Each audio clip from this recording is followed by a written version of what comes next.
खबर शामिल करेंगे। चीन के चांद ई-6 कमरे मिशन के एक और अहम मरहला सर कर लिया है। चांद ई-6 मिशन चांद की सतह से मिट्टी चट्टानों के सैंपल लेकर रवाना हो गया है। ई-6 मिशन नमूने लेकर 25 जून के करीब जमीन पर पहुंचेगा। चीन का चांद ई-6 कमरी मिशन एक और मरहला सर कर चुका है। चांद ई-6 मिशन चांद की सतह से मिट्टी और चट्टानों के सैंपल लेकर रवाना हो गया है। मजीद जानेंगे बोल के नुमाइंदे सलमान अवान हमारे साथ मौजूद है। सलमान बताएगा, एक और अहम मरहला तय हो चुका है, क्या तफसीलात हैं?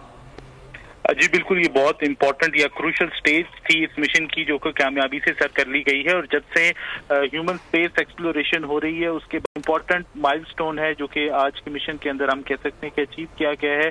जो लूनर ऑर्बिटर था उसके साथ लूनर लैंडर जो है, जो चांद ई-6 मिशन का अहम तरीन हिस्सा था, वो आन मिला है, वो मिल गया है और अब वो जमीन की जानिब रवाना हो चुका है ये मिशन। और ये बताया गया है चीन की नेशनल स्पेस एजेंसी की जानिब से कि चांद ई-6 मिशन जो है वो 25 जून के आसपास जमीन के ऊपर वापस लैंड करेगा और ये अपने साथ 2000 ग्राम या 2 किलोग्राम के करीब लूनर सैंपल जो है वो लेकर आ रहा है। और ये सैंपल्स उसने अपनी रोबोटिक आर्म और जो ड्रिल मशीन इसके ऊपर नस्ब की गई थी उस ड्रिल के जरिए इसने इकट्ठे किए हैं। और इस दौरान पाकिस्तान का जो सैटेलाइट है iCube कमर, जो कि पाकिस्तान का पहला लूनर सैटेलाइट है, उसने भी अहम तरीन किरदार अदा किया और जो जिससे डाटा मौसूल हुआ है अर्थ स्टेशन के ऊपर वो इंतहाई जबरदस्त अंदाज के अंदर इस मिशन के अंदर। सलमान, बहुत शुक्रिया आपका तफसीलात के लिए।